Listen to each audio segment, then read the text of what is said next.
care. Big Hurt, no one understands him but Baby Paul. Baby Paul, what's up? Can you dig it? What's going on in here?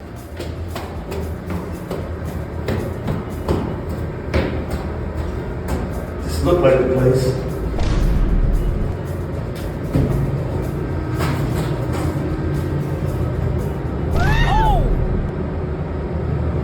Where are we supposed to be?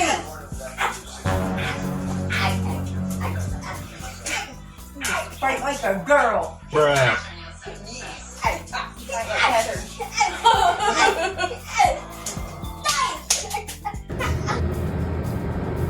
Don't let that shit happen again. Or I'll be back. At least I saved her wig. 3 hours later. First off, it's an honor and a privilege to come out here and catch you in your true form, and you invited us out here to see a little bit of how you see what's going on and everything. But for people that don't know, Captain Savo, what's going on with you, brother? Thank you for having me. I want to first say I appreciate y'all coming out to my lair and seeing how I operate and getting the information out to the women. And so now, we see you got like a complex little system going on I got here. this is my surveillance system. I try to survey and surveil the whole New York City and see if there's any damsels in distress. So I like to just pay attention. We are in a city where it's one party filming, so as long as I consent, then I can film anything. It was a little bit of controversy. A couple of women said you came to save them a couple times, and you would like snatch wigs off and things of that nature, and they really were like mad at that. Well, sometimes I get confused because I don't know who called me. Like if I come and break up a fight with two females and I don't know who called me, I may approach the aggressor thinking the person is the aggressor and they're not the aggressor. So that happened a couple of times. I snatched a couple of wigs off. I apologized immediately when I realized that that person was the aggressor and that wasn't the person that called me. But you got to understand, in this superhero business, you're going to make mistakes. I'm not perfect. I'm just a man who has an affinity for women, and I try to help women. So I'm going to make mistakes, and I need everybody to just work with me. When it comes to like the women you save, does it really matter?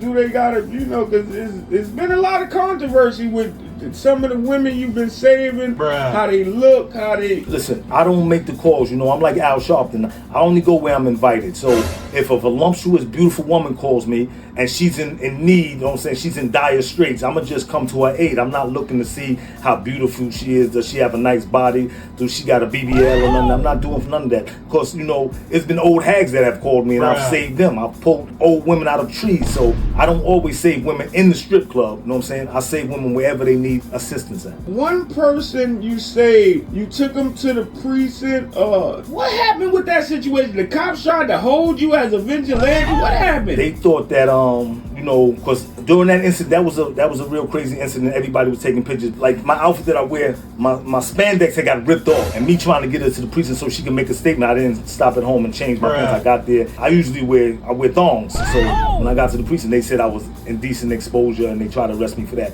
But then the lady cleared it up, said no, he came to my assistance. He wasn't the attacker, and the precinct just told me, keep an extra pair of these in the car. So if I need to change or if something happens to my uniform, I can change. And with the people, it was a lot of people that speculated we didn't get a real touch on your origin story. I know you said you had like a book, a movie, and a cartoon coming out. But just tell the people a little bit about how you got started, a little bit about yourself. Well, basically, I got into this thing by accident. It happened at a very young age. I used to go to school and I used to get jumped a lot, beat up a lot. So, sometimes girls used to beat me up. Then one day I just started talking to them. I'm like, listen, I'm a man. Let me protect you. I don't have to assault me. And it just materialized from there. And I started becoming a protector, walking girls home from school, carrying their books. A lot of people thought the women were taking advantage of me because sometimes I carry 30, 40 books a day. But it wasn't that. I just want to be helpful, and I have an affinity for women. I love women. I think they're the greatest thing God ever created. What age would you say you started this? This was around 10 or 11 years old. And you were just like randomly carrying books, or you just seen them in need? Or yeah, I just felt like, some of these books were heavy, and the girls, I think women are petite, beautiful, and tender, and I didn't want them, to overwork themselves, so I started carrying books, and then one girl told another, and then I would walk 10, 15 girls home and have 30, 40 books. but it kept my endurance up. And when you became older, Yes.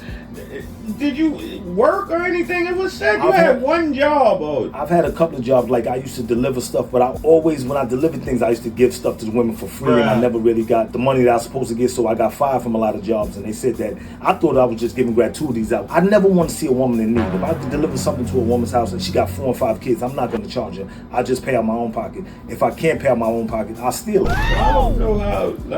So would you call yourself like a good guy or bad guy? I think I'm a good guy. I think that my tactics are unconventional. When you get into this life and you want to help people, sometimes you got to use unconventional tactics. Sometimes I rob Peter to pay Paul, so to pay Paulette. But in any event, I just do what I got to do to make sure the women on the planet are safe, they feel loved, and they feel appreciated.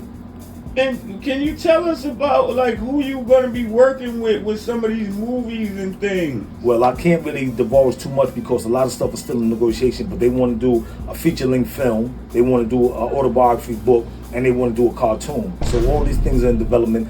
We just started taking little reading scripts for the cartoon, but I'm excited about all this stuff because I want to get the word out so I can help more women, because I can't be everywhere at the same time. So I think that the film, the book, the literature, and basically the cartoon will inspire women as well and help in a different way. So now with the cops, do they know you? Do they like? Are you in cahoots? Like, do y'all work together? Or? At first, they thought I was on some buffoonery, and they would laugh and tell me get out of here. They'll arrest me if I assault anybody. But when they saw like different groups of men chasing me, they said this guy's not out here assaulting anyone. So then they start befriending me and saying, listen, yo, Captain, listen, you got to be careful. You go into the dangerous neighborhoods, because I go into any hood. I don't care wherever you call and need assistance. I was in Brownsville one time getting choked, and the police pulled up and said let him go. But we have a great working relationship now because they understand what I'm trying to do, and in many instances they assist me. Well, thank you for letting us pop up over here. It's definitely an honor, and we hope that you carry on with your saving. Listen, I'm in it for the long haul. I would like to give a parting message that I'm not a tough guy, I'm not a gangster or anything. You don't have to be the toughest person to help women. I think that women being the greatest gift God ever gave us, you don't have to be a tough guy. Just stand up when called upon. Captain Big Hurt, I want to give y'all a quick hood public service announcement. You like what we've been doing at the channel, you know what I'm saying, Stayfly Nation? Subscribe, put some subs on there, you know what I'm saying, participate. And if y'all want to see Big Hurt in any type of situation, holler at us and tell them what you like to see Baby Boy and Big Hurt in. Big Hurt and Baby Boy can everything.